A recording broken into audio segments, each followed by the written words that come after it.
there! Welcome back to Zero Production Value Movie Reviews. As always, I'm Hoernke. Today, I'm going to be discussing the 1980 nominee for Best Picture at the Academy Awards, Coal Miner's Daughter, directed by Michael Apted. This is a biopic from 1980, like I said, charting the early life and rise of country superstar, really, Loretta Lynn. It was nominated for a total of 7 Academy Awards, including Best Picture, and it actually won Best Actress for Sissy Spacek, who did a wonderful job as Miss Loretta Lynn. This is an exceedingly sweet, crowd-pleasing kind of film. So for me, it's an interesting nomination for Best Picture because it's not really heavy into much drama. Although I don't know what really we were getting in the way of biopics at that time, so it was probably interesting to see a current country star from humble beginnings rise to lofty places and see that portrayed on screen. So there was opportunity here to dig into darker territory, especially with Loretta's husband. He was a drinker, he was a philanderer, he had a very up and down personality, but they kind of skewed away from that and kept the story very light. Loretta has some issues of her own,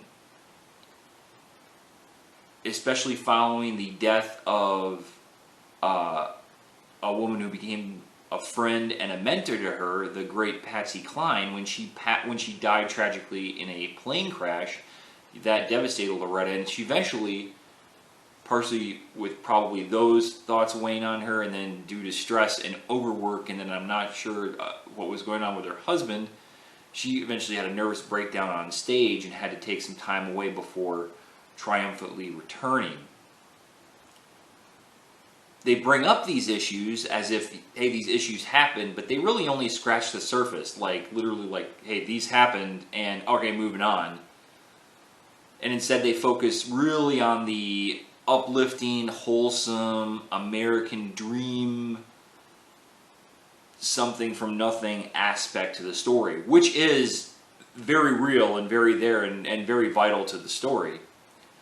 Also, it's kind of interesting for the film, for a narrative perspective, that this is made in 1980, or released in 1980.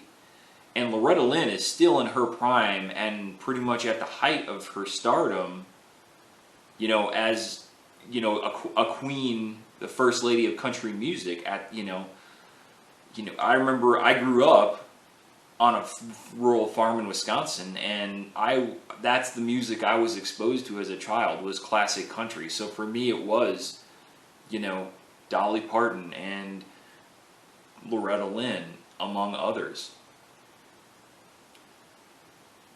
Spacek is wonderful with her sort of gosh, aw shucks, sweet hillbilly ignorance that comes with the role, and that, that ignorant, and that you don't mean as a denigration, but that's just a natural ignorance, a blissful ignorance from somebody who comes from an area that's just isolated and they don't know the ways of the world. They just know their little subset of it. Tommy Lee Jones also excels as the frenetic, almost spastic husband, Lynn. And his story arc is really amazing because she probably wouldn't really be anywhere without him. They're really quick romance, and how he pushes her to become what she is. She would have probably just been satisfied to, sit on her porch and hum a few tunes and raise some children. And it was really her husband who knew the potential and pushed it. The story here is really quite simple, as Miss Loretta Webb is one of 8 children born in impoverished Appalachia, where coal mining is really the only fit profession, and Tommy Lee Jones' Mr. Daugher Lynn, is taken with young Loretta and sweeps her off her feet, and he knows that coal mining ain't for him, so begrudgingly the parents acquiesce, and he sweeps her off her feet and sweeps her off to the Pacific Northwest, where being a lumberman is a bit more to his liking. Now, he pushes Loretta. Like I said, a lot of this wouldn't have happened without him, but he still has his vices. Like I said, he falls into drink, he falls into, adultery.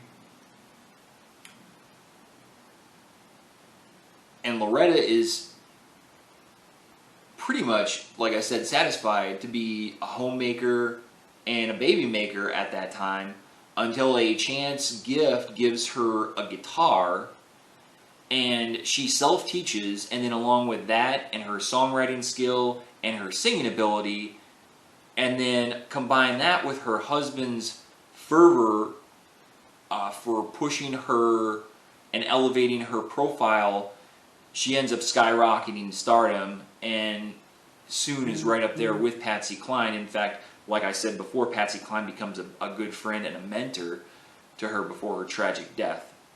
You got to give Sissy Spacek and Beverly D'Angelo, who plays the great Patsy Cline, their props as they sing all their own songs in the movie. And in fact, the movie won the Country Music Award Album of the Year, which is only the second soundtrack to ever do that. The other one was "Oh Brother, Where Art Thou?"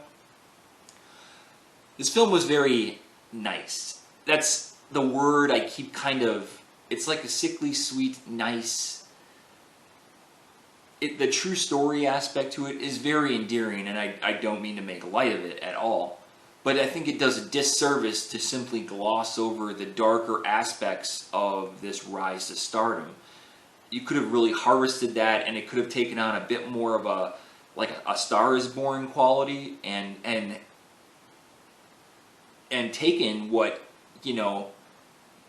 with that, it could have been a really very good to great film, and instead it just becomes, I think, a little bit better than average, as people just love Loretta Lynn, and they like Sissy Spacek in the role, and they're just happy to see it all on screen, but it doesn't really mine any of the, the real guts of what that struggle and rise truly entailed. So to me, it ends up winding up being a movie of the week with higher caliber performances. So for all that, I am going to give Coal Miner's Daughter, directed by Michael Apted, a C+. I love you. I appreciate you. Thanks for watching my review. I enjoyed making it. As always, I'm Eric Hoernke. That rhymes with turnkey. Like, subscribe, leave some comments if you want. I know you're out there, all 8 of you. And as always, this has been a production of Zero Value. Thanks for watching.